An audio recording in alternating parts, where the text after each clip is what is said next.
पहन करके घूम सकते हैं। हमें क्योंकि शिक्षा मिली है सदगुरु कबीर एवं बाबा साहब की कृपा से, जो शिक्षा हमें मिली है उसके बलबूते पर हम सूट पैंट पहन के घूम तो सकते हैं, लेकिन उन्होंने और कुछ भी दिया था हमारे लिए जिससे हम वंचित हो गए। उन्होंने शिक्षा के साथ साथ हमें संस्कार भी दिए थे।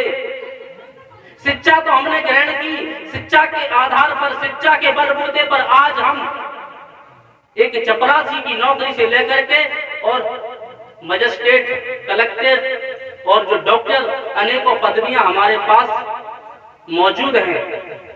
क्यों मौजूद हैं? क्योंकि उन महापुरुषों का ही आशीर्वाद यानी उनके विचारों का प्रसाद ही मौजूद है जो आज हम इस स्थिति में हैं।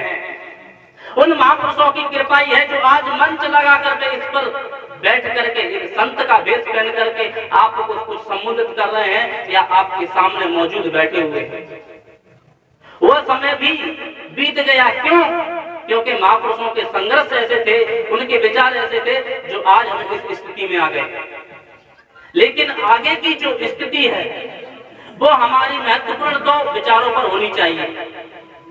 शिक्षा तो हमारे पास है और हम उस शिक्षा को अर्जित कर सकते हैं, लेकिन शिक्षा के साथ साथ हमारे जो संस्कार हैं, आज हमारी नई पीढ़ी सिर्फ इसी से वंचित हो रही है। शिक्षा से वंचित नहीं होने दे रहे हैं। हाँ, वो अलग बात है कि दुर्व्यसनों में पढ़ करके, अनेकों दुर्व्यसन धारण करके हम शिक्षा से वंचित हो तो रहे हैं, वो अपनी स्वयं की कमी से शिक्षा से वंचित हो रहे हैं। अर्थात हमें शिक्षा ना मिले ऐसी कोई कमी नहीं है। शिक्षा हमें कहीं ना कहीं हमारे भाइयों द्वारा, हमारे अनेकों शिक्षक हैं हमारी समाज में, उनके द्वारा हमें शिक्षा मिल सकती है, पढ़ाई हम कर सकते हैं। लेकिन आज जो संस्कारों की कमी हमारे अंदर में आई है वो क्यों आई है? क्योंकि हम शिक्षा के साथ साथ महापुरुषों ने जो संस्कार दिए थे उनसे हम विपरीत होते जा रहे हैं। उन संस्कारों से हम अलग होते जा रहे हैं। इसी का फल तो हमें अनेकों प्रकार के दुर्व्यसनों के रूप में मिल रहा है।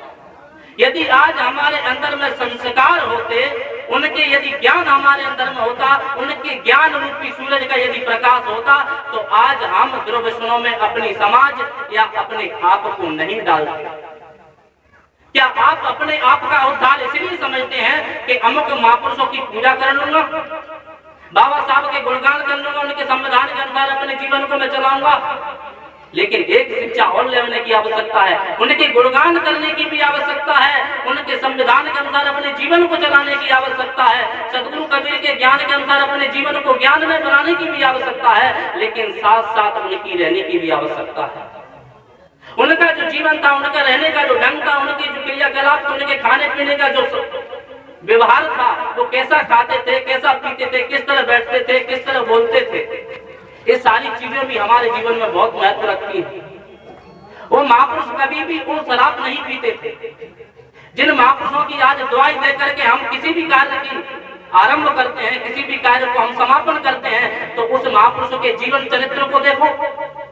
उनका जीवन चरित्र ऐसा सुंदर था, ऐसा सुडूल था, ऐसा उज्जवल था। आज हम उन महापुरुषों का नाम तो लेते हैं, इस मुख से नाम तो लेते हैं, लेकिन नाम लेने से पहले ये 10 बार नहीं सोचते कि जिस मुख से मैं उस महापुरुष के पवित्र नाम को ले रहा हूँ, इस मुख में मैं क्या क्या डाल रहा हूँ। क्या हमने पुड़िया खाते समय कभी सोचा था कि मैं बाबा साहब का अनुयायी हूँ? क्या पुड़िया खाते समय हमने सोचा था कि मैं कबीर साहब का अनुयायी हूँ? क्या पुड़िया गुटखा शराब पीते समय हमने सोचा था कि मैं बाबा साहब बुद्ध या बुद्ध भगवान का मैं अनुयायी हूँ? एक बार भी यदि हमारे अंदर में ये ख्याल आ जाए, उस महापुरुष के विचार यदि हमारे जीवन में आ जाए कि जिस दुर्व्यसन को मैं कर रहा हूँ, उसको करने से पहले यदि महापुरुष का चित्र हमारे चित्त के सामने आ जाए, हमारे हृदय में यदि उनका प्रकाश उज्जवल हो जाए, तो इन दुर्व्यसनों में हम नहीं पड़ेंगे। और इसको हम दूसरे से नहीं रोक सकते। ये नहीं कि मैं किसी को पकड़कर जबरदस्ती किसी से पुड़िया छीन लूं और वो बंद हो जाएगा, किसी की बोतल छीन लूं और वो बंद हो जाएगा, किसी से ताश के पत्ते खींच लूं और बंद हो जाएगा। ये संभव नहीं है, ये संभव नहीं है। ये तो अनादिकाल से चला आ रहा है। और अनेकों महापुरुषों ने मंच से अनेकों बार कहा है कि दुर्व्यसन खराब है, दारू पीना खराब है, जुआ खेलना खराब है, अनेकों प्रकार के जो दुर्वसन हमारी समाज में वो सब खराब है, सब महापुरुष कहते आए हैं, लेकिन आज कितना सुधार हुआ है।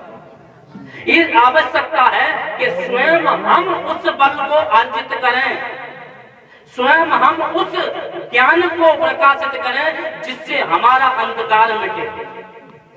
महापुरुषों का कर्म है, उनका कार्य है कि आपको रास्ता बता सकते हैं, आपको शिक्षा दे सकते हैं, आपको अपने जीवन चरित्र के आदर्श आपके लिए बन सकते हैं, अन्यथा आपको ही संभलना पड़ेगा। आप ही वो सफल बन सकते हैं उनके आदर्शों से, जो कि आज हमें उसकी आवश्यकता है। आज हम जिन कुरीतियों में फंस जा रहे हैं, उनसे हमें ये ग्रहण करना है कि जिन कुरीतियों का खंडन महापुरुषों ने किया था, जिन कुरीतियों को महापुरुषों ने हमको ऊपर उठाने का कार्य किया था, उसके लिए हम स्वयं बलवान बने। जिन कुरीतियों के बारे में सतगुरु कबीर ने प्रकाश डाला था, बाबा साहब ने प्रकाश डाला था, भगवान बुद्ध ने प्रकाश डाला था, अनेकों महापुरुषों ने डाला था, उसको स्मरण में लाएं, उसे दिमाग में लाएं, संस्कारों में लाएं कि जो प्रकाश हमारे ऊपर पड़ गए हैं, उन प्रकाशों के अनुसार, उनके ज्ञान के अनुसार हम अपने जीवन को चरितार्थ करें। आज जिस व्यक्ति के श्रद्धांजलि सभा के रूप में हम उपस्थित हुए हैं, क्यों हुए हैं? क्योंकि उनका जीवन भी वैसा ही था, उनका जीवन खराब नहीं था। और उनका सबसे बड़ा गुण मैंने देखा, हरीले साधारण जी का सबसे बड़ा गुण था क्या? सत्य कहना। वो साधु हो के भिक्षु हो के सन्यासी हो के संसारी हो, खड़ी बात कहते थे, डरते नहीं थे। ये लिहाजा नहीं करते थे कि बहुत पुराना साधु है,